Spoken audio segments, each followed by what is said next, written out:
जिल्ला दुलाराय बर' फरायसा आफादनि जे सनाथि मायथाइ फालिथाय बेजों लोगोसे नलबारि जिल्ला दुलाराय बर' फरायसा आफादनि सिङाव थानाय टिहु दख'रानि सेथि थान्दै जखनथाइ हाबाफारिया सोलिबाय थादों आरो दिनै नैथि सानाव आगान होबाय। नलबारि जिल्लानि बर' रायजो राजाफोरनि थाखाय मोनसे गोग्गाथाव नैबे जारिमिनारि सान बे सानथामा जे नलबारि जिल्लायाव जों सनाथि मायथाइखौ खुंफुंनो हादों बे जोंनि थाखाय जोबोद गोग्गाथाव आरो रायजो राजानो जों बेखौनो मेसेज होनो लुबैगोन बे जखनथाइ आरो बे सनाथि मायथाइ फालिथायनिफ्राय जोङो बर' हारिनि गांनाय उखैनाय बर' हारिनि हास्थायनाय लुबैनायखौ सुफुंनो थाखाय डेलिगेट हलाव सावरायगोन जों बर' हारिनि डेभेलपमेन्टनि थाखाय बर' हारिखौ गोजौ फारसे लांनो थाखाय बर' हारिखौ जौगासार होनो थाखाय रिजोलिउसन लानाय जागोन आरो बेहाय जोङो बर' हारिनि इस्युफोरखौ लानानै सावरायगोन डेलिगेट हलाव आरो सावरायनानै जों रिजोलिउसन लानाय जागोन। नलबारि जिल्लानि सुबुं सानखोआ जोबोद खम जोङो 30 रोजानिख्रुइबो जोंहा खम दङ एसे 30 रोजानि खाथि खाला जोंनि सुबुं सानखोआ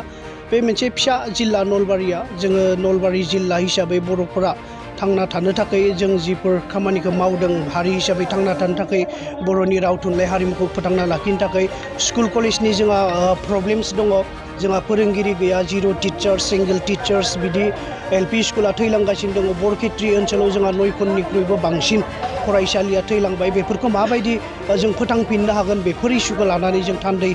मेलाव सावरायनाय जागोन। बेजों लोगोसे जोंहा कलेजाव माखासे प्रब्लेम्स दङ जोंनि डिपार्टमेन्टआ बड' डिपार्टमेन्ट एबा धमधमा आन्चलिक कलेजनि दासिमबो रेगुलार जायाखै थामहिनबा नैदा बेफोर जि इस्यु दङ बेजों लोगोसे धमधमा हायार सेकेन्डारिनि जे साइन्सनि फोरोंगिरि मोननाय मोनि बेफोर खोथाखौ लानानै जोङो नलबारि जिल्लानि सिङाव रायजो जानाय बर'फोरनि जिफोर समस्या दङ बे समस्याफोरखौ लानानै जों थान्दै मेलाव सावरायगोन आरो थान्दै मेलाव सावरायना जों रिजोलिउसन लानानै मिरुजों सावरायनानै आफादगिरि नेहाथारिजों सावरायनानै जों माबायदि बेबस्था लानो हायो सरकारखौ जों बोरै नारसिननो हायो गभर्नमेन्टखौ नारसिननानै जों बेफोर समस्याखौ माबायदि समाधान खालामनो हायो जों बेफोरनि सायाव खामानि मावगोन। नैदा बे टार्मिनेटिं सेसन नलबारि जिल्ला दुलाराय बर' फरायसा आफादनि गोदान आफादखौ दाफुंफिननाय जागोन नैदा बे जे गोजाम आफादा कन्टिनिउ जागोन ना गोदान आफाद मोनसे फैफिनगोन बेखौ डेलिगेट हला डिसाइड खालामना गोदान मोनसे आफाद दागोन। आङो गोदान आफादखौ आं खावलायगोन जे गोदान फैनो लागा जे आफाद बे नलबारि जिल्ला आफादखौ खावलायगोन जे जोंहा मावनांगौ अनेक खामानि दंबावो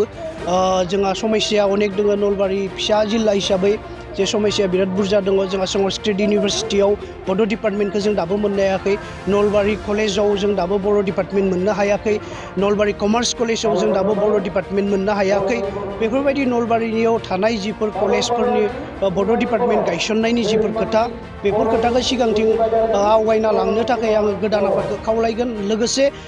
बे ओनसोलनि इन्टेलेक्सुवेल बे ओनसोलनि मेलेमजिबिफोरखौबो खावलायगोन जे दुलाराय बर' फरायसा आफादखौ नलबारि जिल्ला आफादखौ सापर्ट खालामनानै हेफाजाब होनानै गोजौसिम लांनो थाखाय सावरायनानै समस्याखौ समाधान खालामनो थाखाय नलबारि जिल्लानि सिङाव थानाय जे बुद्धिजिबि इन्टेलेक्सुवेलफोरखौ सापर्ट खालामनो थाखाय आं खावलायगोन। गोजोनथाव खौरां ब्राफिडनि बानजायनायाव क'क्राझार राजमेला फोथाराव रायजोआरि आखाइ इसान दिन्थिफुंनाय बे दिन्थिफुंनाया 7 मार्चनिफ्राय 20 मार्चसिम सोलिगोन।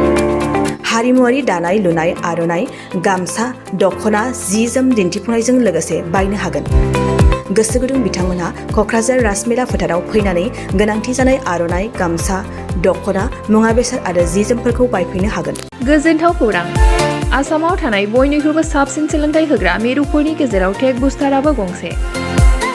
क'क्राझार जिल्लानि सिङाव थानाय CST फिसारि मावख'नि साखाथियाव थानाय खारगावआव बे टेक बुस्टारा दङ।